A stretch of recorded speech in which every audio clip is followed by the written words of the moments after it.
Hola, ¿qué tal? Bienvenidos nuevamente, un placer acompañarlos. Soy Andrea Bernal, a Visiones del Desarrollo Sevilla 2025. En este segmento que tengo el honor de poder moderar y conversar, ya les voy a contar con quiénes, por supuesto. Liderazgo, políticas inclusivas, financiación para el desarrollo sostenible en América Latina y el Caribe, así lo hemos denominado. Porque estamos enfrentando sin duda alguna grandes desafíos la región que requiere enfoques innovadores, además de integrales. Hablamos de estos retos y estos desafíos como la pobreza, la desigualdad, los desastres naturales, el cambio climático, la inseguridad en la región. Y en este contexto, sin duda alguna, la experiencia de líderes que han navegado esos desafíos de gobernanza nacional, como también las del multilateralismo internacional, se vuelven en estos momentos invaluables. Por eso quiero presentar a ustedes a Michelle Bachelet, expresidente de Chile, que nos acompaña aquí. Expresidenta, muchas gracias por estar con nosotros. Y también está con nosotros Cristian Asinelli, vicepresidente corporativo de Programación Estratégica de CAF. Cristian, siempre un gusto conversar contigo también. Muchísimas gracias, Andrea, y un placer estar con la presidenta. Imagínate. Si me permites, voy a empezar por la presidenta. Totalmente. Gracias. Presidente Bachelet, gracias de nuevo por acompañarnos. Hablábamos de estos grandes desafíos y de la innovación que se necesita en estos temas. ¿Qué cree usted que hoy por hoy es clave para diseñar políticas públicas que justamente vayan a fortalecer la democracia tan variable y navegable en estas épocas en la región, pero que además movilicen más recursos hacia el desarrollo sostenible, además como con su experiencia como jefe de Estado y también desde los organismos multilaterales? Bienvenida de nuevo. Muchas gracias, Andrea. Encantada de estar aquí con Cristian Asinelli, contigo, para hablar de estos temas que son desafíos súper importantes en la región y en el mundo, yo diría, ¿no? Y esperamos que esta oportunidad en Sevilla se logren acuerdos sustantivos para poder avanzar fuertemente. Yo diría que desde mi experiencia, tanto en lo multilateral como institucional, como gobernante, como exministra, creo que más allá de la innovación, que también se requiere, hay tres elementos que son claves para que las políticas públicas puedan efectivamente, por un lado, transformarse en fortalecer la democracia, pero a la vez, y que también fortalece la democracia, hacerse cargo de los desafíos sociales que tenemos en la región, ¿no? Es decir, que permitan más inclusión, permitan eliminar la pobreza, la discriminación, etc. Y uno de ellos es la legitimidad democrática. O sea, creo que es clave que podamos tener países donde las personas sientan que sus representantes realmente los representan, ¿no? Para eso es súper importante el tipo de liderazgo que se desarrolla, el que las políticas públicas estén pensadas desde las personas, ¿no? La tendencia natural muchas veces en las burocracias estatales es desde la oficina, ¿no? Centralizadamente pensar en las soluciones.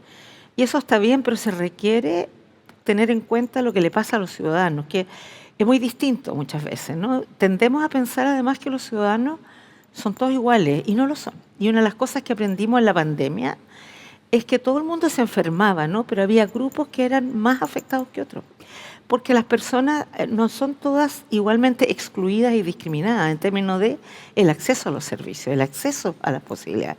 Entonces, por un lado, la legitimidad democrática es que los gobernantes sean elegidos adecuadamente, que lleven adelante políticas democráticas, que respeten todas las normas del Estado de Derecho, nomás de la democracia, los derechos humanos, pero también que por la ciudadanía sean vistos a través de sus acciones y las políticas que desarrollan como legítimos. Un segundo elemento que quiero mencionar es el de la coherencia, es decir, cuando uno piensa en políticas públicas, sin duda que el tema de financiamiento es un tema súper clave. O sea, uno no puede desarrollar mejor salud, mejor educación si no cuenta con financiamiento suficiente y dependiendo de lo que se trate, los mecanismos que uno lleva adelante. Por ejemplo, yo decidí en mi segundo gobierno que íbamos a incrementar el acceso de los jóvenes con menos recursos a la universidad, ¿no? A la educación terciaria, para no perdernos esos talentos fantásticos que tenemos en la región, pero que por falta de recursos económicos no pueden ingresar. Eso iban a ser gastos permanentes. Por lo tanto, lo que yo hice fue una reforma tributaria que por un lado fuera progresiva, se hiciera cargo de un sistema tributario que era regresivo, que los pobres finalmente pagaban porcentualmente más que los ricos en términos de impuestos, pero que además nos entregara ingresos permanentes, porque la idea era ir creciendo en el número de estudiantes que pudieran tener acceso a una educación terciaria gratis, ¿no? Y así yo diría, entonces es clave que haya financiamiento, pero es muy clave que haya claridad en lo que uno quiere obtener, que haya alineación, ¿no? Digamos, entre las prioridades que un gobierno tiene y sus definiciones, sus prioridades y dónde coloca el dinero, porque creo que eso también es súper. Y lo tercero que quiero decir que es súper clave es la participación ciudadana. Yo decía, las políticas públicas tienen que estar pensadas en la gente y no que la gente se adapte a políticas públicas que no respondan a su realidad, sino que no estoy diciendo una política por persona, eso es imposible, pero pensar en políticas que son distintas dependiendo del grupo. Y lo digo por lo siguiente, cuando tuvimos la crisis económica a fines del año, o sea, como el 2000, ¿cierto? El Economist sacó que el paquete de medidas que Chile había desarrollado era como el quinto mejor en el mundo. No en términos de monto, sino en términos de lo comprensivo, lo bien diseñado. Claro, un pequeño detalle, no había nada para mujeres. O sea, fue hecho por puros hombres economistas del Ministerio de Hacienda y del Ministerio de Economía y no pensaron en las mujeres que quedaban cesantes, que claramente las mujeres tenemos fuerza, pero no podíamos pensar en el tipo de trabajo que se estaba pensando. Entonces, lo digo esto porque creo que es súper clave pensar con perspectiva de género también cuáles son los elementos o con los pueblos originarios, con los distintos sectores de la sociedad que no tienen el mismo acceso que otros, ¿no? Entonces, para eso es clave la participación, porque también las personas que pueden no ser técnicos, pero sí conocen su realidad y pueden tener opiniones que puedan ayudar a que las políticas sean de mejor calidad y además las sientan como más legítimas. Así que por esos 3 puntos que yo quería mencionar. Cristian, coherencia sobre todo, me queda esa palabra resonando en lo que dice la presidenta Bachelet.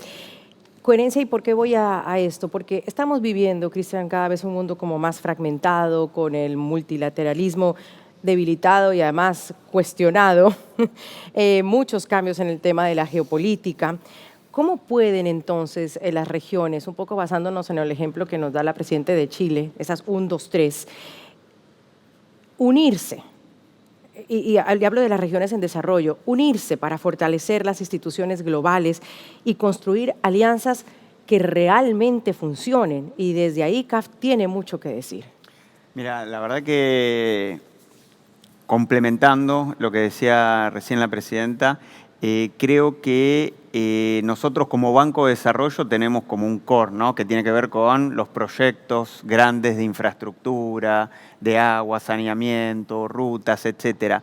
Pero lo que plantea la presidenta Bachelet es clave, es la infraestructura institucional, ¿no? ¿Cómo hacemos para fortalecer de alguna manera los gobiernos subnacionales que puedan atender los problemas y las soluciones que cada vez son, como bien vos decías, más complejas, ¿no? Esos gobiernos subnacionales antes tenían mucho menos, no trabajo, pero sí responsabilidades, y los estados nacionales le fueron descentralizando muchas veces las responsabilidades y a veces sin el dinero suficiente, y eso generó y genera que muchos gobiernos locales no tengan las capacidades institucionales para después desarrollar las políticas públicas.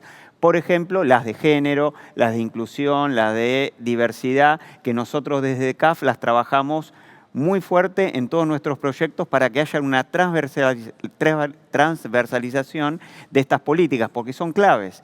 Algo que quizás hace 20 años, ¿no? Como decía la presidenta, no estaba en la agenda o quizás no estaba en la cabeza, en el mindset de los decisores de políticas públicas, hoy son cuestiones fundamentales. Entonces necesitamos alianzas entre distintos bancos de desarrollo que nos podamos complementar, pero principalmente que nos podamos coordinar. Porque la verdad que el financiamiento que se necesitan para hacer todas las obras que América Latina y el Caribe necesita es enorme. Y necesitamos movilizar recursos de otras regiones del mundo para que vengan a nuestra región, y eso requiere coordinación. No podemos entre los multilaterales estar viendo si uno estamos en el mismo tema y nos peleamos por alguna cosita pequeña. lo que necesitamos es coordinación, que es una palabra que se dice fácil, pero que se ejecuta muy difícil. A veces coordinar es difícil dentro de una familia, imagínate lo que debe haber sido para la presidenta coordinar, ¿no?, un gobierno. En el caso nuestro, como organismos de desarrollo, para nosotros es clave poder generar esa coordinación, y esta semana, ¿no?, que se está desarrollando acá con Naciones Unidas de financiamiento para el desarrollo, creo que es clave para sentar esas bases. Bueno, y en eso la presidenta Bachelet tiene muchísima experiencia y me parece que la podemos exprimir y aprovecharla mucho más. Tal vez si me sí, permite por favor, añadir algo, porque por me favor, surgía a presidente. propósito de lo que decía el vicepresidente CAF, la capacidad local. Y eso es súper clave porque hay una cierta tendencia en algunos sectores que creen que el Estado debe ser muy chico, muy pequeño. Y eso, claro, yo no estoy hablando de un Estado excesivamente grande, pero sí un Estado capaz, ¿no? Y cuando me refiero, no me refiero al Estado central, sino que al regional, como decía. Hay toda una discusión hoy día en el mundo sobre la así llamada permisología, ¿no? Todos los permisos y sobre todo la tendencia de algunos sectores del sector privado a decir hay que disminuir los permisos para hacer más rápidos los proyectos. Claro. Y claro, hay que hacer más rápido los proyectos, pero no se trata bajando los estándares medioambientales. Entonces, se trata de revisar el sistema para ver cómo se puede acelerar. Pero para eso nosotros estábamos en toda una estrategia del hidrógeno verde, que yo estuve en el comité estratégico ahora, pero veíamos que en una región donde había condiciones para 2 regiones del país, en el sur y en el norte, que había condiciones para tener una buena capacidad de generar hidrógeno verde, en cada lugar del gobierno regional había 3 personas, que eran las que miraban todos los proyectos de todo tipo. Entonces, nosotros decíamos, no da. Por último, que contraten ad hoc, ¿no?, para buscar una solución. Claro, hacerlo más eficaz. Pero había sectores políticos que se negaban, porque decían, ustedes lo único que quieren es hacer crecer el Estado. Y no, era generar la capacidad y justamente lograr esa velocidad, aceleramiento de los procesos, manteniendo la calidad, pero también la calidad técnica y la calidad ambiental. Entonces, solo complementarlo como un ejemplo específico de lo que señalaba el vicepresidente CAF, porque creo que sí, nosotros necesitamos esa cooperación, esa coordinación, pero también capacidad, ¿no? Y esa capacidad hay que apoyarla lo que corresponda, ¿no?, lo que sea necesario. Y por perdón, favor, y si Cristian. no existe esa capacidad estatal que dice la presidenta, después el Estado no es capaz de entregar bienes públicos Claro. de calidad. Y pasa lo que decía la presidenta al principio, empiezan los problemas de la legitimidad de la democracia, Gracias. porque este círculo que termina siendo vicioso, no virtuoso, de decir achiquemos el Estado, hagámoslo más chico, desarmemos, etcétera, después uno no entrega, no hace un buen delivery cuando le toca gobernar, no hace ese delivery y la gente está descontenta. Y la gente está descontenta y se enoja con la democracia. Y tenemos algunos ejemplos en la región. Y hay Algunos. ejemplos. Exacto. Pues cuando quiera se puede No referir voy a ellos, entrar a ese detalle. presidente. Ahí hablábamos y me encanta tenerlo porque desde un multilateralismo, la experiencia que usted tiene también en ONU, como presidente que hablaba y abríamos el tema a esto, ¿cómo puede, en este caso, cuando ya miramos al multilateralismo, presidente, ayudar a construir una nueva arquitectura financiera que responda mejor a las vulnerabilidades de nuestros países, cuando sobre todo aquí en Sevilla, en esta 4ª conferencia, estamos hablando de financiación para el desarrollo? Y uno dice, bueno, esta es la 4ª reunión, ¿qué realmente debe salir de acá? A ver, yo creo que el compromiso de Sevilla, que hay una propuesta aprobada por los Estados miembros, pero obviamente tiene que aprobarse definitivamente acá, avanza en algunos de esos aspectos importantemente, aunque obviamente todavía tiene que mirarse cómo se implementa después, ¿no? Los compromisos son compromisos, pero tiene que hacerse de una manera tal que se cumpla lo que se está proponiendo. Y creo que en primer lugar es súper clave establecer reglas globales más justas, ¿no? Y las reglas globales más justas habla desde cooperación tributaria hasta la reestructuración de la deuda, porque vemos que en muchos países en la región y en África sobre todo, que el pago de la deuda les imposibilita tener recursos de espacio fiscal para mejorar la educación, la salud y tantas otras cosas, elementos sanitarios básicos del desarrollo clave, ¿no?, para los seres humanos. Entonces yo creo que el que haya reglas globales más justas va a permitir que tomemos más en consideración esos elementos. Y el compromiso de Sevilla incluye varios de estos componentes también, porque incluye también la diferenciación de países, ¿no?, de acuerdo los países más vulnerables, más, digamos, más pobres, las pequeñas islas, ¿no?, que tienen... O sea, identifica que no podemos tratar con reglas iguales a todos que no tienen la misma realidad, no tienen la misma posibilidad objetiva de responder a cosas como el cambio climático, ¿no?, y muchas otras. Bueno, el segundo elemento que creo que es clave es lo que podríamos llamar es democratizar la gobernanza de las instituciones financieras internacionales. Es decir, a nosotros nos parece que habría que tener una representación más equitativa de América Latina y otras regiones del sur global dentro de las instituciones, ¿no? El poder que tienen regiones del sur global son relativamente muy pequeños, ¿no? Y creo que eso no representa el mundo de hoy día y tiene que haber un cambio de gobernanza. El tercero es, que para mí es clave, también algo se menciona en el compromiso de Sevilla, es que toda reforma financiera, en cualquiera una, sea institucional como en los distintos mecanismos de financiación, tengan como base los derechos humanos. Porque yo creo que la economía se supone justamente para mejorar la vida de las personas y no al revés, ¿no? Entonces, creo que el mejorar, tener de base el fortalecimiento democrático y los derechos humanos es súper clave. Así que creo que esos son tres componentes que espero que dentro de las reformas a las instituciones financieras internacionales se puedan tener, más allá ya de los caminos directos específicos, ¿no? Ahora, esperemos que haya voluntad para eso. A eso iba, me leyó la mente la Presidente. Todo esto encerrado en un marco, en unos acuerdos, en una reunión muy importante de altísimo nivel, incluso, pues que está acogiendo Sevilla y donde CAF está haciendo historia, hizo su directorio aquí, hacen compromisos de incluir a 2 nuevos países, un dinero importante que se ha aprobado. Y el compromiso, Cristian, ¿cómo lo ves? No, a ver, yo creo que hay compromiso, pero como dice la Presidenta, después ese compromiso se tiene que ver en realidades concretas. Nosotros, en el caso nuestro en CAF, tratamos todos los días de que los compromisos que asumimos rápidamente los podamos llevar a la práctica, que creo que eso es lo que marca la diferencia, que después no quede en una charla, en una discusión, en un seminario, en palabras bonitas y podamos hacer realidad, ¿no? Un poco esto que mejor que decir es hacer, ¿no? Mejor que prometer es realizar, ¿no? Esas frases que nos ayudan a ponernos un norte y es lo que hacemos nosotros como Banco de Desarrollo. Y que es lo que decía en definitiva la Presidenta, que tenemos que buscar cerrar brechas. Las brechas sociales, las brechas económicas, las brechas de género, las brechas financieras, las brechas de infraestructura. Y para eso se necesita financiamiento. No es solamente decir hay que hacer A, B, C y D, sino cómo hacemos para esa transformación poder llevarla a la práctica. Y el compromiso, la voluntad política especialmente es clave. Y ahí juegan un rol muy importante los líderes de los gobiernos, que son los que en el caso nuestro nos tienen que ayudar a guiarnos y darnos las posibilidades de después transformar esas ideas, esos proyectos en cuestiones concretas. Y en eso estamos nosotros como Banco de Desarrollo, bueno, y gracias al apoyo de la Presidenta Bachelet en su momento, que hizo que CAF pudiera crecer mucho más.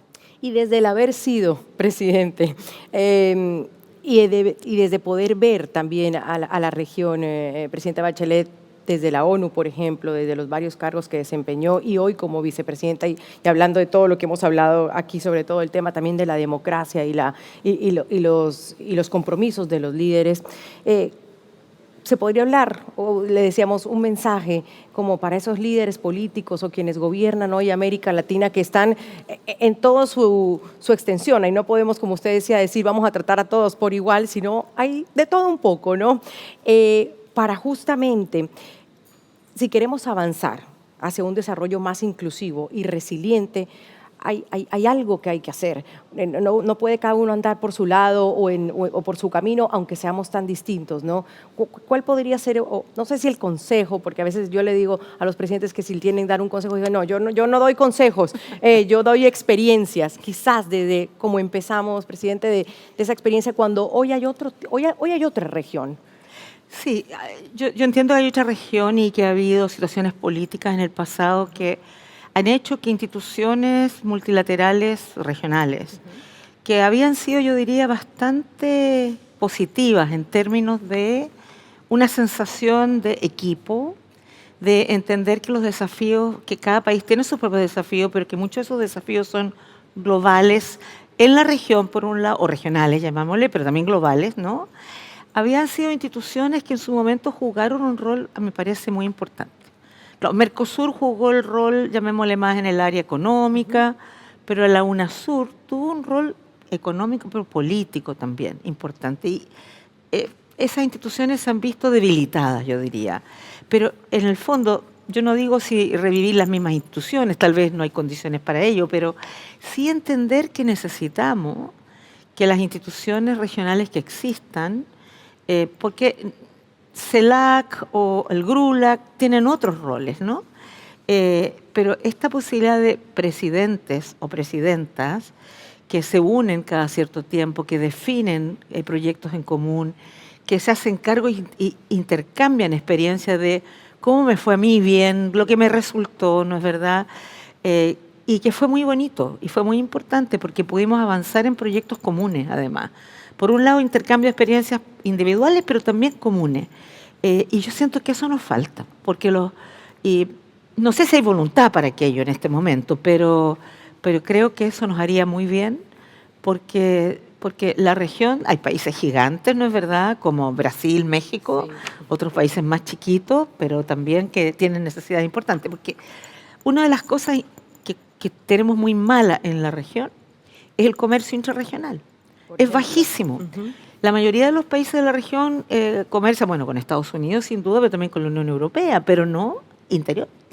Nosotros podríamos tener, y en eso CAF yo creo que lo tiene súper claro y lo ha discutido muchas veces también, si tuviéramos un proyecto regional energético, a nadie le faltaría la energía. O sea, habría una cantidad de proyectos que si pudiéramos hacerlo mirándolos como las capacidades de cada estado se suman a las otras para tener un beneficio común, creo que nos iría mucho mejor, que lo podríamos hacer muy bien y mejoraría la calidad de vida de nuestras personas. Y lo segundo que yo podría decir es que tenemos que siempre pensar en los liderazgos, en las personas con sus distintas condiciones y cualidades y pensar en políticas públicas que se hagan cargo de aquello. Entre otras el tema mujeres, por ejemplo, ¿no? Que habitualmente está ausente de muchas de las políticas públicas. Y que afortunadamente la CAF le está dando bastante importancia. Así que me tiene muy contenta eso, que en todos estos proyectos que hablaba el vicepresidente también tienen un contenido de género. Y quizás por eso quiero finalizar, Cristian, con esta charla, porque desde CAF, cuando hablamos también de liderazgo institucional, de liderazgo de gobernanza, ¿cuáles crees qué tipo de ese liderazgo se necesita hoy en nuestros países justamente para poder implementar esas políticas públicas sostenibles pues que CAF lleva como bandera y que está impulsando en la región? Yo creo que el primero tiene que ver con lo que decía la presidenta, que los líderes tienen que juntarse pensando en políticas de largo plazo, pensando en cuáles son los puntos en común, más que las diferencias, y ahí entra el concepto de integración, que para nosotros como CAF está en nuestro ADN, está en nuestro convenio constitutivo, pero está en el quehacer del día a día. Y la integración, como decía recién la presidenta, puede ser de distintos tipos. Integración en términos económicos, de comercio, en temas de infraestructura, en términos de energía. Pero si no hay una voluntad política de integración, el resto de las integraciones a veces son difíciles de alcanzar. Se pueden hacer dos países quizás, en el tema aduanero, etcétera, pero la visión global, ¿no?, como decía recién, de organizaciones quizás como la UNASUR, pero podrían ser otras, son fundamentales y eso se ve aquí en Europa, estamos en Sevilla, cómo el desarrollo de la integración regional les ha traído muchísimos beneficios. Entonces, se puede aprender de esa experiencia. Hoy estamos viviendo momentos del mundo donde el conocimiento fluye de una manera distinta y lo tenemos que aprovechar, no lo tenemos que desechar. Y ahí es donde los liderazgos tienen que cumplir un rol tan importante en estos eventos y en otros, pero en particular en nuestra región, que somos una región solución para los problemas globales. Tenemos biodiversidad, tenemos talento humano, tenemos energía, una matriz energética que es mucho más verde que la de los países más desarrollados, ¿no? Tenemos alimentos, tenemos el Amazonas, ¿no? Tenemos una región muy rica y ahí es donde nosotros tenemos que marcar la diferencia y ahí es donde nuestros líderes y lideresas necesitan marcar ese camino para que después las instituciones de desarrollo, los bancos, las distintas agencias puedan coordinar ese trabajo y lograr los objetivos y que tengan impacto. ¿Te puedo añadir algo? Mira, yo comparto plenamente lo que ha dicho el vicepresidente. Creo que las políticas y los marcos de financiación tienen que ser estratégicos, primero que nada, ¿no? Tienen que ser inclusivos y tienen que ser transformadores. Creo que una de las cosas que frente a algunas situaciones de la geopolítica actual ha estado conversación es que lo que tenemos que hacer en la región es diversificar en nuestro comercio, no solamente en uno o dos lugares, sino a muchas partes. También diversificación productiva es súper clave, innovación tecnológica sin duda, ¿no es verdad? Pero innovación con equidad, porque si no, quedan siempre atrás los que están más atrás, que no tienen acceso a la innovación, ¿no? Y eso implica obviamente educación digital y un montón de cosas, transición ecológica justa e inversión social, y todo eso incluyendo a las mujeres, porque las mujeres pueden ser protagonistas muy importantes. Sí, y yo siempre decía en Chile, cuando jugábamos la Copa América, que no íbamos a ganar jamás un partido de fútbol si no era con el 100% del equipo, ¿no? O sea, ¿quién se imaginaba jugar un equipo con el 50% de los jugadores, no un partido? Y entonces, perderse ese 50% en la región, o el 50% de la población mundial, que son mujeres, es una pérdida no solo de justicia, de equidad, sino también económica. Y creo que es clave por eso que todas estas políticas tengan esa dimensión integradora, transformadora además. Y los líderes que necesitamos son líderes con valentía política, porque cuesta hacer reformas, cuesta tratar de que el status quo no cambie, pero es clave, porque es lo que los desafíos que nos tenemos por delante, los países de la región exigen de liderazgo valientes, decididos y que hagan muy bien lo que tienen que hacer y que nuestros ciudadanos esperan. Me quedo con muchas frases de esta conversación, prometiéndoles que hagamos otra pronto, ojalá en Santa Marta, Cristian, ¿no? Podríamos hacer una allí. Valentía política, y una vez la presidenta en una entrevista me dijo, más mujeres, más democracia también, así que me quedo con su frase, que siempre me resuena, presidente, gracias. Pues gracias por esta charla, se nos ha acabado el tiempo, pero ha sido un placer. Cristian Asinelli, vicepresidente corporativo de programación estratégica de CAF, y por supuesto con Michelle Bachelet, expresidente de Chile, que nos acompañaron acá con varias cosas que nos dejan sobre la región. Mil gracias a los dos. Gracias, Andrés. Hasta la próxima. Muy amables y gracias por habernos acompañado.